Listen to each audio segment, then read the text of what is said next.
In a news article by Rahim Nassar during the G20 summit in New Delhi on September 10, 2023, Saudi Crown Prince Muhammad Bin Salman announced signing more than 50 Memorandum of Understanding between Saudi Arabia and India. The MoUs aim to establish a new economic corridor to build railways, pipelines for the transmission of hydrogen and electricity, and ensure a major contribution to global energy security. The corridor will connect India, the Middle East, and Europe, thereby facilitating enhanced commercial trade among these regions. On September 11, 2023, Crown Prince Muhammad Bin Salman made a state visit to India. He was accompanied by a sizable delegation comprising ministers and business representatives. The visit was concluded by signing more than 50 MoUs agreements worth $100 billion with Prime Minister of India Narendra Modi, among which a comprehensive energy partnership received particular emphasis. Being a member of the G20 group, Saudi Arabia occupies a substantial position within India's strategic outreach to the Middle East North Africa region. Alongside Turkey, having the largest economy in the Middle Eastern world, Saudi Arabia plays a pivotal role in India's strategic considerations. In the fiscal year 2022-23, bilateral trade between India and Saudi Arabia reached approximately $52.76 billion, with India experiencing a trade deficit of $31.31 billion due to imports amounting to $42.04 billion and exports totaling $10.73 billion. Pakistani security and political analysts suggest that Saudi Arabia is forging political and economic ties with Israel through a proposed economic corridor linking India with the entire Middle East. Pakistan should reassess its relationship with India for economic reasons and regional connectivity. They propose that Pakistan should pave the way for India to connect with the Arab nations through Gwadar port. The regional geostrategic and geoeconomic realities are different. Saudi Arabia and Israel do not need Pakistan in either case. Additionally, India possesses far better ports in the Arabian Sea compared to Gwadar for connecting with the Middle Eastern world. India has even inked agreements with the United States for a strategic partnership to provide shipbuilding facilities and oil exchange to the U.S. at its ports. PM Modi and President Biden have also hailed the signing of agreements to cooperate in the fields of quantum economic development, telecommunications, space technology, semiconductor supply chain, and artificial intelligence. Notwithstanding these facts, Pakistan has almost ceded control of Gwadar port to China, thereby leaving Pakistan devoid of authority over the port.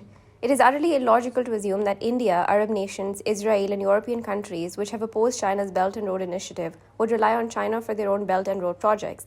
Furthermore, it would be irrational for China to relinquish its strategic port to India, Israel, and Europe for their economic and political interests. The significance of Pakistan for India lies in its connection to Central Asia, particularly for access to the region's oil, gas, and non-oil markets. India's route to Central Asia entails linking with Iran through a pipeline and subsequently traversing Afghanistan.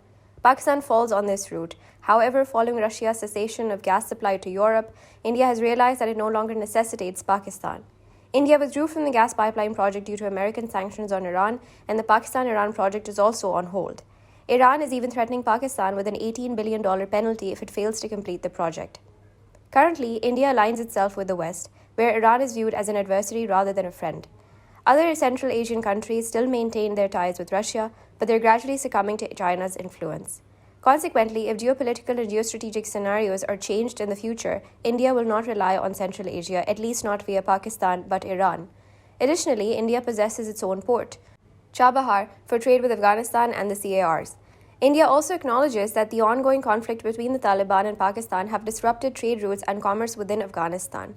Looking for alternate routes becomes essential for India. During the fiscal year 2019-20, the trade volume between Pakistan and Afghanistan was around $4 billion, but this figure was decreased to $1 billion in the subsequent years. Despite its dire economic situation, Pakistan has kept its business channels closed and is willing to bear the loss of the remaining $3 billion. It appears that the relationship between Pakistan and Afghanistan is deteriorating. The supply of coal from Afghanistan, vital for Pakistan's power plants, has also been disrupted after heavy taxes were imposed on it by the Afghan Taliban.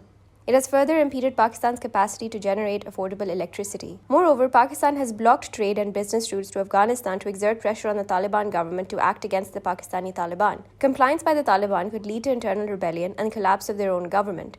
However, these sanctions imposed by Pakistan will impact the remaining $1.4 billion in trade. If the situation remains the same, India and Iran through Chabahar are likely to meet Afghanistan's needs instead. Another consequence of these actions is that the interim Afghan Taliban government may gravitate towards India and Iran, distancing itself from Pakistan. The untoward economic and security developments between the two immediate neighbors favor none.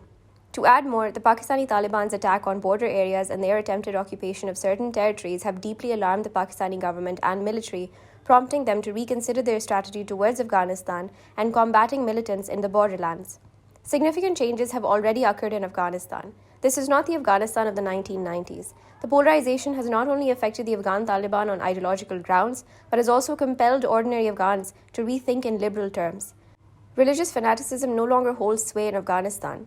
Today's Taliban are not Pakistan's Frankensteins, rather they are rulers of Afghanistan. Their current role in governance is categorically distinct from their previous role, which brought Afghanistan to the brink of complete disaster.